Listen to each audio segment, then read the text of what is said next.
ಎಲ್ರಿಗೂ ನಮಸ್ಕಾರ. ನನ್ನ ಹೆಸರು ಡಾಕ್ಟರ್ ಮಂಜುವಸ್ಕೆ ಅಂತ ಹೇಳಿ. ನಾನು ಸರ್ಕಾರಿ ಪ್ರಥಮ ದರ್ಜೆ ಕಾಲೇಜು ಪಿರಿಯಾಪಟ್ಟಣ ಇಲ್ಲಿ ರಾಜ್ಯಶಾಸ್ತ್ರದ ಉಪನ್ಯಾಸಕನಾಗಿ ಕರ್ತವ್ಯ ನಿರ್ವಹಿಸ್ತಾ ಇದ್ದೀನಿ. ಈ ಕೊರೋನಾ ಸಾಂಕ್ರಾಮಿಕ ಕಾಯಿಲೆಯಿಂದಾಗಿ ಏನಿವತ್ತು ಸತತವಾಗಿ 1 ತಿಂಗಳಿನಿಂದ ಕಾಲೇಜಿನಲ್ಲಿ ಪಾಠ ಪ್ರವಚನಗಳು ನಡೆಯದಿರತಕ್ಕಂತಹ ಕಾರಣ ವಿದ್ಯಾರ್ಥಿಗಳ ಭವಿಷ್ಯದ ದೃಷ್ಟಿಯಿಂದ ಕಾಲೇಜು ಶಿಕ್ಷಣ ಇಲಾಖೆ ಏನು ಆನ್ಲೈನ್ ತರಗತಿಗಳನ್ನು ತೆಗೆದುಕೊಳ್ಳಲಿಕ್ಕೆ ಆದೇಶವನ್ನು ಮಾಡಿಸಿದೆಯೋ ಅದರಂತೆ ನಾವು ಸಕ್ರಿಯವಾಗಿ ಈಗಾಗಲೇ ವಿದ್ಯಾರ್ಥಿಗಳಿಗೆ ಆನ್ಲೈನ್ ತರಗತಿಗಳನ್ನು ನೋಟ್ಸ್ಗಳನ್ನು ಸೋರ್ಸ್ಗಳನ್ನು ನೀಡೋದ್ರ ಮುಖಾಂತರ ಉಳಿದಿರ್ತಕ್ಕಂತಹ ಪಠ್ಯ ಪಾಠಗಳನ್ನು ನಡೆಸ್ತಕ್ಕಂತಹ ನಿಟ್ಟಿನಲ್ಲಿ ನಾವು ಪ್ರಾಂಶುಪಾಲರೊಡನೆ ಬಹಳ ಮಗ್ನರಾಗಿರ್ತಕ್ಕಂಥದ್ದು ನಿಮ್ಮ ಗಮನಕ್ಕೆ ತರ್ತಾ, ಏನು ಅಂತಿಮ BA ವಿದ್ಯಾರ್ಥಿಗಳಿಗೆ ಇರ್ತಕ್ಕಂತಹ ಪದವಿಗಳಲ್ಲಿ ಬಹಳ ಪ್ರಮುಖವಾಗಿ 8ನೆಯ ಪತ್ರಿಕೆ ಭಾರತ ಸರ್ಕಾರ ಮತ್ತು ರಾಜಕೀಯ, ಸಾರ್ವಜನಿಕ ನೀತಿ 9ನೇ ಪತ್ರಿಕೆ ಹಾಗೂ ಅಂತಾರಾಷ್ಟ್ರೀಯ ಸಂಬಂಧಗಳು. ನಾನಿವತ್ತು ಮೊದಲನೇ 8ನೇ ಪತ್ರಿಕೆಯಾದಂತಹ ಭಾರತ ಸರ್ಕಾರ ಮತ್ತು ರಾಜಕೀಯದಲ್ಲಿ ಇರ್ತಕ್ಕಂತಹ ಕೊನೆಯ ಅಧ್ಯಾಯದ ಒಂದು ಭಾಗವಾದಂತಹ ಭಾರತದ ಚುನಾವಣಾ ಆಯೋಗವನ್ನು ಕುರಿತು ನಾನು ನಿಮ್ಮೊಡನೆ ಚರ್ಚೆಯನ್ನು ಮಾಡಲಿಕ್ಕೆ. ತೃತೀಯ ವಿದ್ಯಾರ್ಥಿಗಳೇ, ಚುನಾವಣೆ ಅಂತಕ್ಕಂಥದ್ದು ಇವತ್ತು ಈ ರಾಜಕೀಯ ಪಕ್ಷಗಳ ಒಂದು ಬೆನ್ನೆಲುಬುಗಳಾಗಿ ಈ ರಾಜ್ಯ ಅಥವಾ ಸರ್ಕಾರವನ್ನು ನಿರ್ಮಾಣ ಮಾಡತಕ್ಕಂತಹ ಮೂಲ ವೇದಿಕೆ ಇದು. ನಮ್ಮನ್ನು ಆಳ್ತಕ್ಕಂತಹ ನಾಯಕರನ್ನು ಅಥವಾ ಆಳುವ ವರ್ಗವನ್ನು ನಾವು ಚುನಾವಣೆಗಳ ಮುಖಾಂತರವೇ ನಾವು ಇವತ್ತು ನಾವೇನು ಮಾಡ್ಕೊಳ್ತೀವಿ, ಆಯ್ಕೆಯನ್ನು ಮಾಡ್ಕೊಳ್ತಾ ಇದ್ದೀವಿ. ಇವತ್ತು ಸರ್ಕಾರ ಚುನಾವಣೆಗಳನ್ನು ಇವತ್ತು ಆಧರಿಸಿ ಅಂತಹ ಚುನಾವಣಾ ಆಯೋಗ ಹೇಗೆ ರಚನೆಯಾಗಿದೆ, ಅದರ ಅಧಿಕಾರ ಮತ್ತು ಕಾರ್ಯಗಳು ಏನು ಅನ್ನೋದು ಈ ಪಠ್ಯದ ಇದರ ಬಹಳ ಮುಖ್ಯವಾದಂತಹ ವಿಚಾರ. ಭಾರತ ಇದೊಂದು ಸಂಯುಕ್ತ ಗಣರಾಜ್ಯ. ಇಲ್ಲಿ ಕೇಂದ್ರ ಮತ್ತು ರಾಜ್ಯ ಸರ್ಕಾರಗಳ ಅಸ್ತಿತ್ವ ಇದೆ. ಅಧಿಕಾರ ಅಂತಕ್ಕಂಥದ್ದು ಕೇಂದ್ರ ಮತ್ತು ರಾಜ್ಯದಲ್ಲಿ ಸಮಾನವಾಗಿ ಹಂಚಿಕೆಯಾಗಿದೆ. ಅದೇ ರೀತಿಯಾಗಿ ಈ ಸಂವಿಧಾನಾತ್ಮಕ ಆಯೋಗಗಳು ಅಂತ ಏನು ಕರೀತಾರೆ, ಭಾರತ ಚುನಾವಣಾ ಆಯೋಗ ಒಂದು ಸಾಂವಿಧಾನಿಕವಾದಂಥ ಆಯೋಗವಾಗಿ ಕೆಲಸವನ್ನು ಸ್ವತಂತ್ರವಾಗಿ ಕೆಲಸವನ್ನು ಮಾಡ್ತಾರೆ. ನಾವು ಅದಕ್ಕಿಂತ ಮುಂಚಿತವಾಗಿ ನಾವು ಚುನಾವಣೆಗಳು ಅಂತಕ್ಕಂತಹ ವಿಚಾರದ ಬಗ್ಗೆ ನೋಡಿದಾಗ, ಚುನಾವಣೆಗಳು ಇದೊಂದು ಪ್ರಕ್ರಿಯೆ. ಇದು this election is A process. ಇಂತಹ ಪ್ರಕ್ರಿಯೆಯಿಂದ ಇವತ್ತೇನಾಗ್ತಾ ಇದೆ, ಉತ್ತಮವಾದಂತಹ ಸರ್ಕಾರವನ್ನು ಯೋಗ್ಯರನ್ನ ಆಯ್ಕೆ ಮಾಡ್ಕೊಳ್ತಕ್ಕಂತಹ ಒಂದು ವೇದಿಕೆಯಾಗಿದೆ. ಮತ್ತೊಮ್ಮೆ ನಿಮ್ಮ ಗಮನ ತರ್ತಾ ಇದೆ. ಚುನಾವಣೆಗಳು ನಾವು ಸಾಮಾನ್ಯವಾಗಿ ಚುನಾವಣೆ ಮಾಧ್ಯಮದಲ್ಲಿ ಸ್ವತಃ ನಾವೇ ಚುನಾವಣೆಗಳಲ್ಲಿ ಭಾಗವಹಿಸೋದಕ್ಕೆ ಚುನಾವಣೆಗಳ ಬಗ್ಗೆ ನಮಗೆ ಅರಿವಿದೆ. ನಾವು ಚುನಾವಣೆಗಳಲ್ಲಿ ಬಹಳ ಪ್ರಮುಖವಾಗಿ 3 ವಿಧವನ್ನು ನಾವು ಗಮನಿಸ್ತೀವಿ. ಒಂದು ಸಾರ್ವತ್ರಿಕ ಚುನಾವಣೆಗಳು, ಎರಡನೇದಾಗಿ ಮರು ಚುನಾವಣೆಗಳು, ಮೂರನೇದಾಗಿ ಉಪಚುನಾವಣೆಗಳು ಅಂತ ಇದೆ. ಏನು ಸಾರ್ವತ್ರಿಕ ಚುನಾವಣೆಗಳು ಅಂತಂದರೆ, ಸಾರ್ವತ್ರಿಕ ಚುನಾವಣೆಗಳು ಅಂತಂದರೆ ನಿರ್ದಿಷ್ಟಪಡಿಸಿದಂತಹ ವರ್ಷಕ್ಕೆ ಅಥವಾ ದಿನಾಂಕ ನಡೆತಕ್ಕಂತಹ ಚುನಾವಣೆಗಳು ನಾವು ಸಾರ್ವತ್ರಿಕ ಚುನಾವಣೆಗಳು ಅಂತ ಕರೀತೀವಿ.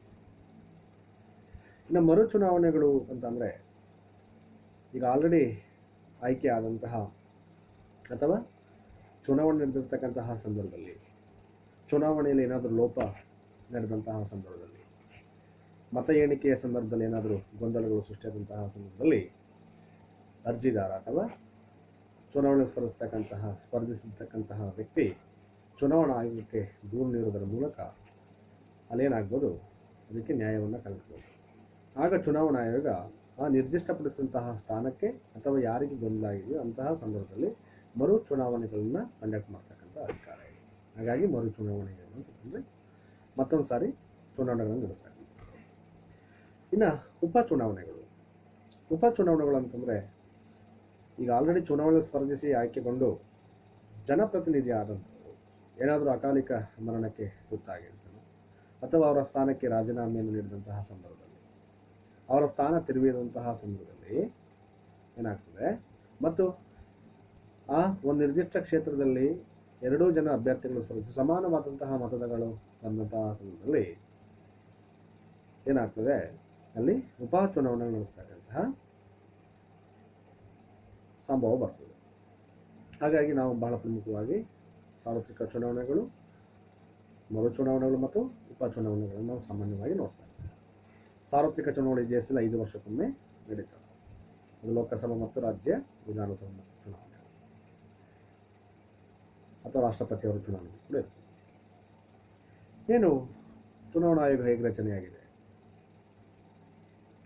ಭಾರತದಲ್ಲಿ ಚುನಾವಣಾ ಆಯೋಗ ಒಂದು ಸ್ವತಂತ್ರ ಆಯೋಗವಾಗಿ ಕೆಲಸ ಮಾಡುತ್ತದೆ.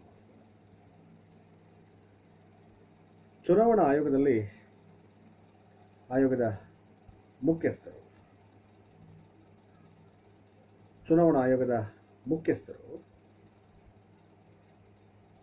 ಈ ಕೇಂದ್ರ ಮತ್ತು ರಾಜ್ಯದ ಸಮಗ್ರ ಚುನಾವಣೆಗಳ ಉಸ್ತುವಾರಿ ನಡೆಸ್ತಕ್ಕಂಥ ನಿಟ್ಟಿನಲ್ಲಿ ಕೆಲಸವನ್ನು ಮಾಡ್ತಾರೆ. ಆದರೆ ಭಾರತದಲ್ಲಿ ನಾನು ಮೊದಲು ಹೇಳಿದಾಗ ಇದೊಂದು ಸಂಯುಕ್ತ ಗಣರಾಜ್ಯ ಸರ್ಕಾರ ಆದ್ದರಿಂದ ಇಲ್ಲಿ ಎರಡೂ ಸರ್ಕಾರಗಳು ಅಸ್ತಿತ್ವ ಇದೆ. ಒಂದು ಕೇಂದ್ರ ಸರ್ಕಾರ, ನಿಮಗೆ ಗೊತ್ತಿರುವ ಹಾಗೆ ರಾಜ್ಯ ಸರ್ಕಾರ. ಇವತ್ತು ಈ ಚುನಾವಣಾ ಆಯೋಗ ಕೇಂದ್ರದಲ್ಲಿ ಕೇಂದ್ರ ಚುನಾವಣಾ ಆಯೋಗವಾಗಿ, ರಾಜ್ಯಗಳಲ್ಲಿ ರಾಜ್ಯ ಚುನಾವಣಾ ಆಯೋಗವಾಗಿ ಕೆಲಸವನ್ನು ಮಾಡ್ತಾರೆ. ಈ ಚುನಾವಣಾ ಆಯೋಗಕ್ಕೆ ಒಬ್ಬ ಮುಖ್ಯಸ್ಥರನ್ನು ಮತ್ತು ಇತರ ಸದಸ್ಯರನ್ನು ಆಯ್ಕೆ ಮಾಡ್ತಕ್ಕಂತಹ ನಿಟ್ಟಿನಲ್ಲಿ ಪ್ರಕ್ರಿಯೆ ಇದೆ. ಕೇಂದ್ರ ಚುನಾವಣಾ ಆಯೋಗದ ಮುಖ್ಯಸ್ಥರನ್ನು ಮತ್ತು ಇತರ ಸದಸ್ಯರನ್ನು ಕೇಂದ್ರ ಮಂತ್ರಿಮಂಡಲದ ಸಲಹೆ ಮೇರೆಗೆ ರಾಷ್ಟ್ರಪತಿಯವರು ಆಯ್ಕೆ ಮಾಡ್ತಾರೆ. ಇವರ ಅಧಿಕಾರಾವಧಿ 5 ವರ್ಷಗಳು. 5 ವರ್ಷಗಳ ಅವಧಿಗಿಂತ ಮುಂಚಿತವಾಗಿ ಆ ಒಂದು ಸ್ಥಾನದಿಂದ ತೆರವುಗೊಳಿಸ್ತಕ್ಕಂಥ ಅಧಿಕಾರವು ಕೂಡ ಕೇಂದ್ರ ಮಂತ್ರಿಮಂಡಲಕ್ಕೆ ಇರ್ತಾರೆ ಅಥವಾ ಪ್ರಧಾನಮಂತ್ರಿ ನೇತೃತ್ವದ ಸಚಿವ ಸಂಪುಟಕ್ಕೆ. ರಾಷ್ಟ್ರಪತಿಗೆ ಶಿಫಾರಸನ್ನು ಮಾಡೋದ್ರ ಮುಖೇನ ಅವರ ಅಧಿಕಾರಾವಧಿಗಿಂತ ಮುಂಚಿತವಾಗಿ ತೆಗೆದುಹಾಕ್ತಕ್ಕಂಥ ಅಧಿಕಾರವು ಕೂಡ ಅವರಿಗೆ ಬರುತ್ತೆ. ಅದೇ ರೀತಿಯಾಗಿ ರಾಜ್ಯದಲ್ಲೂ ಕೂಡ ರಾಜ್ಯ ಚುನಾವಣಾ ಆಯೋಗ ಇದೆ.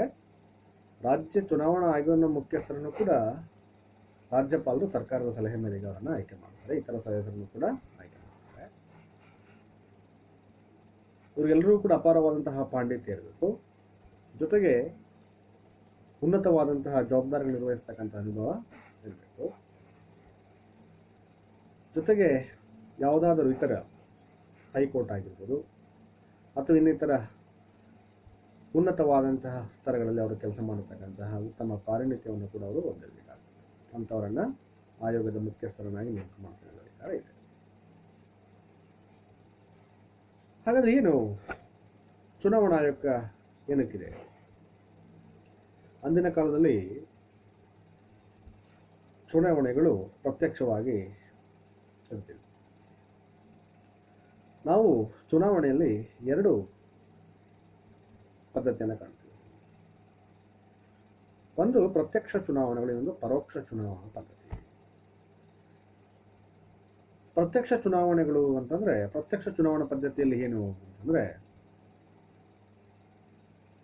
ಅಲ್ಲಿ ಯಾವುದೇ ಮತದಾನವನ್ನು ಮಾಡ್ತೇನೆ ನೇರವಾಗಿ ಅವರನ್ನು ಆಯ್ಕೆ ಮಾಡ್ತಕ್ಕಂಥದ್ದು.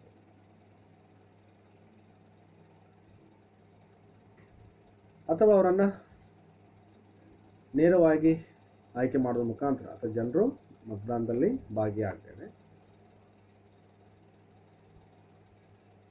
ಅಥವಾ ನೇರವಾಗಿ ಆ ವ್ಯಕ್ತಿಯನ್ನು ಉನ್ನತವಾದಂತಹ ಸ್ತರದಲ್ಲಿ ಇರಿಸ್ತಾರೆ. ಇನ್ನು ಪರೋಕ್ಷ ಚುನಾವಣೆಗಳು ಅಂತಂದರೆ, ಗೌಪ್ಯ ಮತದಾನದ ಮೂಲಕ ಪರೋಕ್ಷವಾಗಿ ನಾವು ಅವರನ್ನು ಆಯ್ಕೆ ಮಾಡ್ತಕ್ಕಂತಹ ಪದ್ಧತಿಯನ್ನು ನಾವು ಪರೋಕ್ಷ ಚುನಾವಣೆಗಳು ಅಂತ ಕರಿತೀವಿ. ಫಾರ್ ಎಕ್ಸಾಂಪಲ್, ನಮ್ಮ ದೇಶದಲ್ಲಿ ಎಲ್ಲ ಚುನಾವಣೆಗಳು ಕೂಡ ಪರೋಕ್ಷವಾದಂತಹ ಚುನಾವಣಾ ಪದ್ಧತಿಗಳಾಗಿ ಇದ್ದಾವೆ. ಪರೋಕ್ಷ ಚುನಾವಣೆಯ ಮೂಲಕ ನಾವು ಈ ದೇಶದ ರಾಜ್ಯ ಮತ್ತು ಲೋಕಸಭೆಯ ಶಾಸಕಾಂಗಗಳನ್ನು ನಾವು ಇವತ್ತು ರಚಿಸ್ತಾ ಇದ್ದೀವಿ. ಏನು ಫಾರ್ ಎಕ್ಸಾಂಪಲ್ ರಾಷ್ಟ್ರಪತಿಯವರ ಚುನಾವಣೆ ಇರ್ಬೋದು ಮತ್ತು ಪ್ರಧಾನಮಂತ್ರಿಯ ನೇತೃತ್ವದ ಚುನಾವಣೆಗಳಿವೆ, ರಾಜ್ಯ ವಿಧಾನಸಭೆಗಳ ಚುನಾವಣೆ, ಪರೋಕ್ಷ ಚುನಾವಣೆಗಳ ಮುಖಾಂತರ ಆಯ್ಕೆ ಮಾಡ್ತೀವಿ. ಸಾರ್ವತ್ರಿಕ ವಯಸ್ಕ ಮತದಾನ ಪದ್ಧತಿಯ ಮೂಲಕ ನಾವು ಚುನಾವಣೆಯನ್ನು ನಡೆಸ್ತಾ ಇದ್ದೀವಿ. ಏನು ಸಾರ್ವತ್ರಿಕ ವಯಸ್ಕ ಚುನಾವಣಾ ಪದ್ಧತಿ, ವಯಸ್ಕ ಮತದಾನ ಪದ್ಧತಿ ಅಂದರೆ ಏನು? ಈ 18 ವರ್ಷ ಮೇಲ್ಪಟ್ಟಂತಹ ಪ್ರತಿಯೊಬ್ಬರು ಕೂಡ ಯಾವುದೇ ಜಾತಿ, ಧರ್ಮ, ಲಿಂಗ ಭೇದ ಇಲ್ಲದೆ ಎಲ್ಲರೂ ಕೂಡ ಮತದಾನದಲ್ಲಿ ಭಾಗವಹಿಸ್ತಕ್ಕಂಥದ್ದು ಸಾರ್ವತ್ರಿಕ ವಯಸ್ಕ ಮತದಾನ. 18 ವರ್ಷ ಮೇಲ್ಪಟ್ಟಂಥ ಎಲ್ಲರೂ ಕೂಡ ಚುನಾವಣೆಯಲ್ಲಿ ಭಾಗವಹಿಸಿ, ಇದನ್ನು ನಾವು ಸಾರ್ವತ್ರಿಕ ಚುನಾವಣೆ, ಸಾರ್ವತ್ರಿಕ ವಯಸ್ಕ ಮತದಾನ ಪದ್ಧತಿ ಅಂತ ಕರೀತೀವಿ. ನಾವು ಫಸ್ಟ್ ಹೇಳಿದಾಗೆ ಇವತ್ತು ಚುನಾವಣಾ ಆಯೋಗ ಹೇಗೆ ರಚನೆ ಆಗಿದೆ ಅಂದರೆ, ಕೇಂದ್ರದಲ್ಲಿ ಕೇಂದ್ರ ಚುನಾವಣಾ ಆಯೋಗ, ರಾಜ್ಯದಲ್ಲಿ ರಾಜ್ಯ ಚುನಾವಣಾ ಆಯೋಗ. ಒಟ್ಟಾರೆಯಾಗಿ ನಾವು ಕೇಂದ್ರ ಚುನಾವಣಾ ಆಯೋಗದ ಅಧಿಕಾರ ಮತ್ತು ಕಾರ್ಯಗಳನ್ನು ಗಮನಿಸಿದಾಗ ಬಹಳ ಪ್ರಮುಖವಾಗಿ ಚುನಾವಣಾ ಆಯೋಗದ ಅಧಿಕಾರ ಏನು ಅಂತಂದರೆ, ಪ್ರಾಥಮಿಕವಾಗಿ ಒಂದು ರಾಷ್ಟ್ರಪತಿಗಳ ಚುನಾವಣೆ ನಡೆಸ್ತಾರೆ. ಎರಡನೇದಾಗಿ ಉಪರಾಷ್ಟ್ರಪತಿಗಳ ಚುನಾವಣೆ ನಡೆಸ್ತಾರೆ. ಮೂರನೇದಾಗಿ ಕೇಂದ್ರ ಮತ್ತು ರಾಜ್ಯ ವಿಧಾನಸಭೆಗಳ ಚುನಾವಣೆಗಳನ್ನು ನಡೆಸಲಾಗುತ್ತದೆ ಹಾಗೂ ಸ್ಥಳೀಯ ಸರ್ಕಾರಗಳ ಚುನಾವಣೆ ನಡೆಸಲಾಗುತ್ತದೆ. ಇವು ಚುನಾವಣಾ ಆಯೋಗದ ಬಹಳ ಪ್ರಾಥಮಿಕವಾದ ಕಾರ್ಯ. ನಾವು ಇವುಗಳ ಆಧಾರದ ಮೇಲೆ ಕೇಂದ್ರ ಚುನಾವಣಾ ಆಯೋಗ ಮತ್ತು ರಾಜ್ಯ ಚುನಾವಣಾ ಆಯೋಗ, ರಾಜ್ಯದ ವ್ಯಾಪ್ತಿಯಲ್ಲಿ ಬರ್ತಕ್ಕಂತಹ ಎಲ್ಲ ಸ್ತರದ ಚುನಾವಣೆ ನಡೆಸ್ತಕ್ಕಂಥ ಅಧಿಕಾರ ರಾಜ್ಯ ಚುನಾವಣಾ ಆಯೋಗಕ್ಕಿದೆ.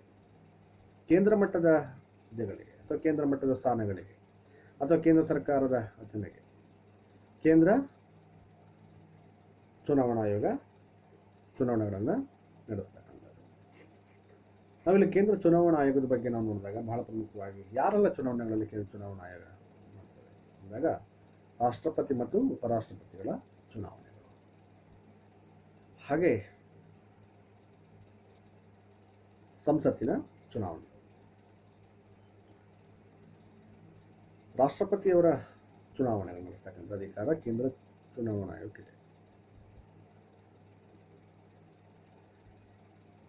ನಿಮ್ಗೆ ಗೊತ್ತಾ ಇದೆ, ಭಾರತ ರಾಷ್ಟ್ರಪತಿಯವರ ಚುನಾವಣೆ ವಿಧಾನ ಏನಿದೆ, ಪರೋಕ್ಷ ಚುನಾವಣೆಯ ಮೂಲಕ ಅವರನ್ನು ಆಯ್ಕೆ ಮಾಡಲಾಗ್ತದೆ ಮತ್ತು ಉಪರಾಷ್ಟ್ರಪತಿಯವರನ್ನು ಕೂಡ ಆಯ್ಕೆ ಮಾಡ್ತಕ್ಕಂಥ ಅಧಿಕಾರ ಚುನಾವಣಾ ಆಯೋಗಕ್ಕಿದೆ. ಮತ್ತು ಸಂಸತ್ತಿನ ಚುನಾವಣೆ, ಸಂಸತ್ತು ಅಂದರೆ ನಿಮ್ಗೆ ಗೊತ್ತಾ ಇದೆ, ಈ ದೇಶದ ಸಂಸತ್ತು ಎರಡು ಅದ್ವಿತೀಯವಾದಂತಹ ಸದನಗಳು, ಒಂದು ರಾಜ್ಯಸಭೆ, ಇನ್ನೊಂದು ಲೋಕಸಭೆ. ಲೋಕಸಭೆಯ ಚುನಾವಣೆ ನಡೆಸ್ತಕ್ಕಂಥ ಅಧಿಕಾರ ಕೇಂದ್ರ ಚುನಾವಣಾ ಆಯೋಗಕ್ಕಿದೆ. ರಾಜ್ಯಸಭೆಯ ಚುನಾವಣೆ ನಡೆಸ್ತಕ್ಕಂಥ ಅಧಿಕಾರ ರಾಜ್ಯಸಭೆಗೆ. ಹಾಗಾಗಿ ಕೇಂದ್ರ ಚುನಾವಣಾ ಆಯೋಗದ ಬಹಳ ಪ್ರಾಥಮಿಕವಾದಂತಹ ಅಧಿಕಾರ ಏನು ಅಂತಂದರೆ, ಒಂದು ರಾಷ್ಟ್ರಪತಿ, ಉಪರಾಷ್ಟ್ರಪತಿ ಮತ್ತು ಸಂಸತ್ತಿನ ಚುನಾವಣೆಗಳನ್ನು ಕಾಲಕಾಲಕ್ಕೆ ನಡೆಸ್ತಕ್ಕಂಥದ್ದು ಅಥವಾ ಅವರ ಸ್ಥಾನಗಳು ತೆರವಾದಂಥ ನಡೆಸ್ತಕ್ಕಂಥದ್ದು. ಮರು ಚುನಾವಣೆಗಳಾಗಿರ್ಬೋದು, ಉಪಚುನಾವಣೆಗಳಾಗಿರ್ಬೋದು ಅಥವಾ ಸಾರ್ವತ್ರಿಕ ಚುನಾವಣೆಗಳಾಗಿರ್ಬೋದು, ಇವುಗಳು ನಡೆಸ್ತಕ್ಕಂಥ ಅಧಿಕಾರ ಕೇಂದ್ರ ಚುನಾವಣಾ ಆಯೋಗ. ಇನ್ನು ದ್ವಿತೀಯ ಕಾರ್ಯಗಳೇನು ಅಂತ ಬಂದಾಗ ನಿಮ್ಗೆ ಗೊತ್ತಾ ಇದೆ, ಓವರಾಲ್ ಆಗಿ ನಾವು ಎಲೆಕ್ಷನ್ ಕಮಿಷನ್ ಬಗ್ಗೆ ನಾವು ಮಾತನಾಡುವಾಗ, ಒಂದು ಚುನಾವಣೆಗಳಿಗೆ ದಿನಾಂಕಗಳನ್ನು ನಿಗದಿಪಡಿಸ್ತಕ್ಕಂಥದ್ದು. ನಂಬರ್ 1, ಚುನಾವಣಾ ಆಯೋಗದ ಅಧಿಕಾರ ಮತ್ತು ಕಾರ್ಯಗಳ ಬಗ್ಗೆ ನಾವು ಮಾತನಾಡುವಾಗ ಬಹಳ ಪ್ರಮುಖವಾಗಿ ಚುನಾವಣೆಗಳಿಗೆ ದಿನಾಂಕಗಳನ್ನು ಗೊತ್ತುಪಡಿಸುವುದು. ಎರಡನೇದಾಗಿ ಚುನಾವಣೆಗಳನ್ನು ಮುಂದೂಡುವುದು. ಮೂರನೇದಾಗಿ ಚುನಾವಣೆಗೆ ವೇಳಾಪಟ್ಟಿಯನ್ನು ಪ್ರಕಟಿಸುವುದು. ಚುನಾವಣೆಗೆ ವೇಳಾಪಟ್ಟಿಗಳನ್ನು ಪ್ರಕಟಣೆ ಮಾಡತಕ್ಕಂಥದ್ದು ಮತ್ತು ಮತದಾರರ ಪಟ್ಟಿಯನ್ನು ಸಿದ್ಧಪಡಿಸತಕ್ಕಂಥ ಅಧಿಕಾರ. ಮತದಾರರ ಪಟ್ಟಿಯನ್ನು ಸಿದ್ಧಪಡಿಸತಕ್ಕಂಥ, ಅದಾದಮೇಲೆ ಕೋಡ್ ಆಫ್ ಕಂಡಕ್ಟ್ ಅಂತ ಹೇಳಿ ನೀತಿ ಸಂಹಿತೆಯನ್ನು ಜಾರಿ ಮಾಡುವುದು.